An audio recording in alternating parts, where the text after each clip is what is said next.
this tutorial I'm going to be showing you how to work Tunisian crochet from corner to corner. This is part of a series on my YouTube channel where we're exploring different Tunisian crochet stitches that would work really well for crochet blankets. I chose this stitch in particular because it's mostly Tunisian simple stitch, making it great for beginners.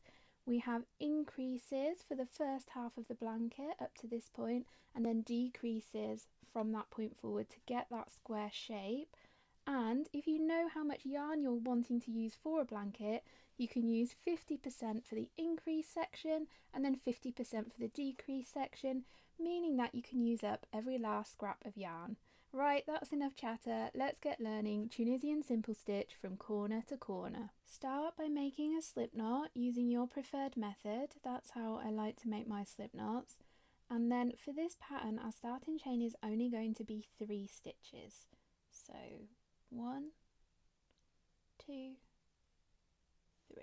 So for this pattern, I find that it looks best if we work our first row into the back bumps of the chain. So I'm going to turn my chain over to the back, and you can see we've got these bumps here that we're going to put our hook under.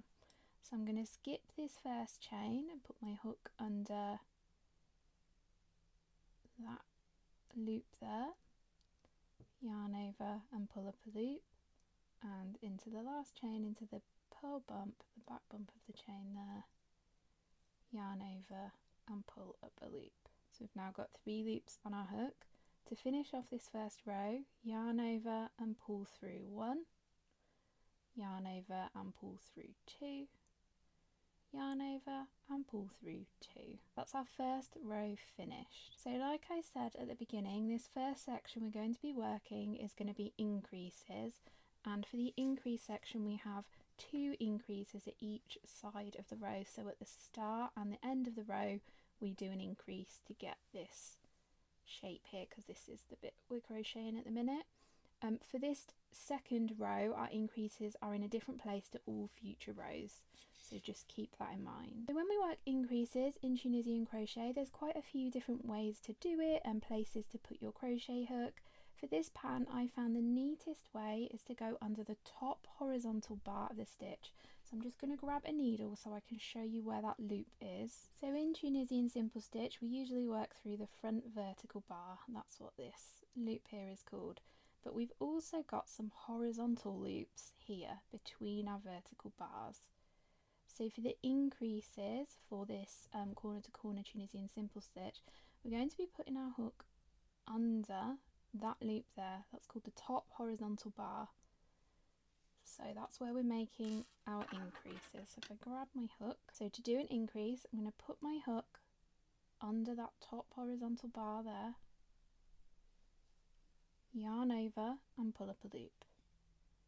Then we're going to go under the vertical bar here to make our next Tunisian simple stitch. So you can see there we've made an increase between the first loop on the hook and the second loop on the hook. And then we're going to do another increase straight away here, so underneath this top vertical bar here again, yarn over and pull up a loop. And then we're going to finish off this last stitch how we do in Tunisian simple stitch by going under 2 loops. So I'm going under those 2 loops there, just as we've done in pretty much every other Tunisian crochet stitch I've taught on this channel so far.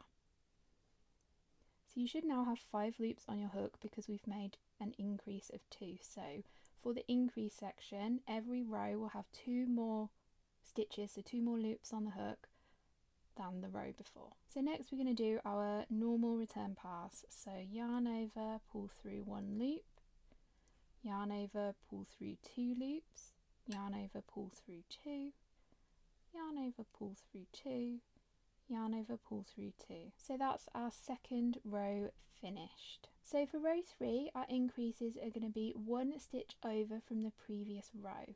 So in the previous row we did our first increase under this first horizontal bar.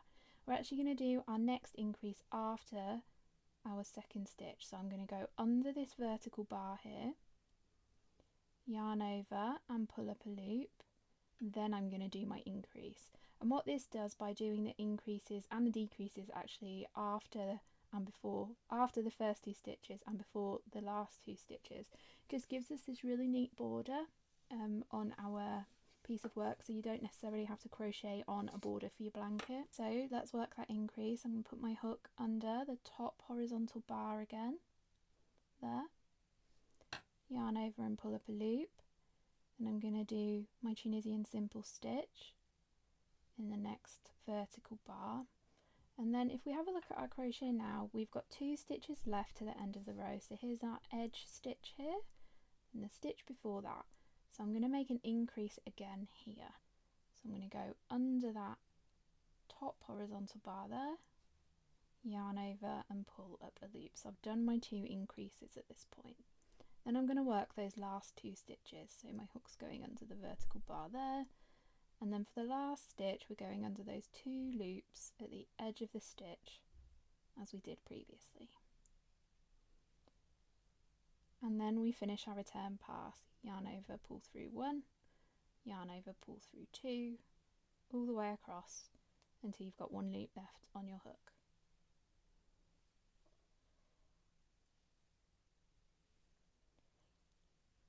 So that's row 3 finished. So I am going to work rows 4 and 5 with you, just so we've got those increases down before I leave you to continue your blanket up until the halfway point. So we're going to work our first stitch under the vertical bar for Tunisian simple stitch.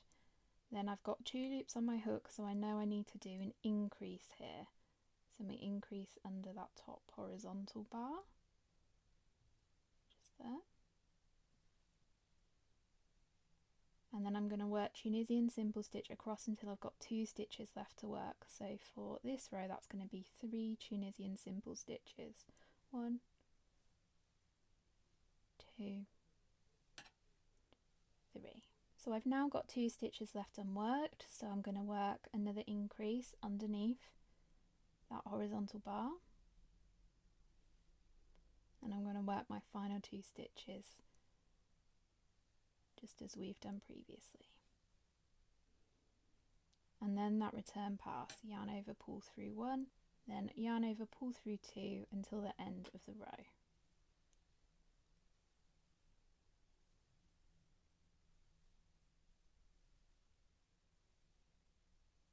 So I'm going to work one more row of this increase row with you because it's going to be the same from this point forwards. So we're going to work our first stitch as we would normally for Tunisian simple stitch. Then we're going to do an increase after the first 2 loops. So I always do my increase after those first 2 loops on my hook.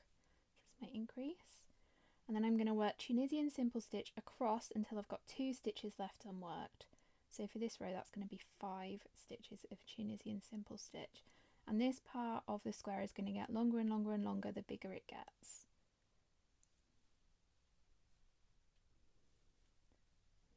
So I've worked Tunisian simple stitch along until I've got 2 stitches left unworked here, and I'm going to do an increase under that top horizontal bar, then finish off the row.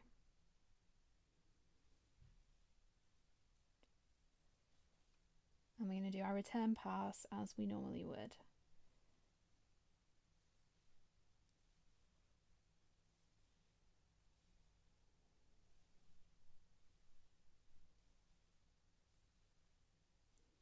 So that's how we work our increase section. So I want you to continue working your increase section until your square, so your crochet piece is going to grow like this, until you've got the length here that you want your square of crochet to be.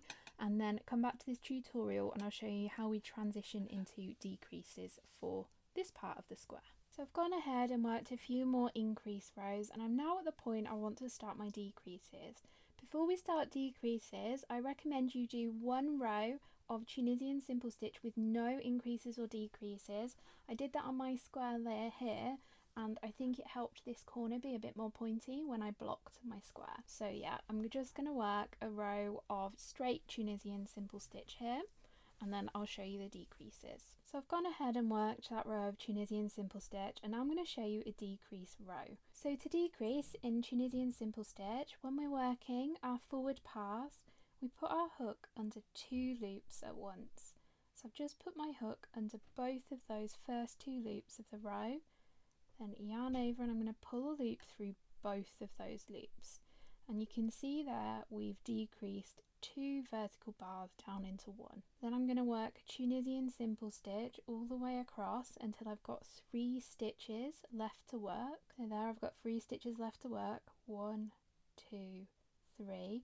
I'm going to do that decrease again, so I'm going to put my hook through that first vertical bar and the second vertical bar there. Yarn over and pull through both loops. Then we're going to do our usual edge stitch, if I can get my hook in it. There. And then we work our return pass just as we did on the increase rows. So go ahead and repeat that decrease row until you've only got a couple of rows left to work. Then come back to this tutorial and I'll show you a really neat way of finishing off this corner to corner stitch. So I'm almost at the end of the row, and as you can see between my first and last stitch I've got 1, 2, 3 vertical bars left. So I'll show you how we can finish off this corner really neatly. So rather than decreasing 2 loops here, we're actually going to decrease 3. So I'm putting my hook under this loop and this loop to decrease it. I'm going to decrease it all at once like that. You can see how that gives a really nice corner there. And I need to work my edge stitch. And then a really neat way to finish off this corner here is to actually just yarn over and pull through all 3 loops on your hook. Yarn over, pull through all 3 loops. That gives you a nice right angle there that we're finishing on. And then you can go ahead, fasten off, cut your yarn and weave your ends in. And as you can see, this doesn't look very square shaped. In fact, it looks kind of like, I don't know, kind of like a diamond with rounded edges. So you're definitely going to want to block this, but when you do block it, it does turn into a square quite easily. If you've never blocked crochet before, I'll link my tutorial for that over here. And I'll also link my Tunisian crochet playlist where you'll find some other stitches that would work really well for crochet blankets as well.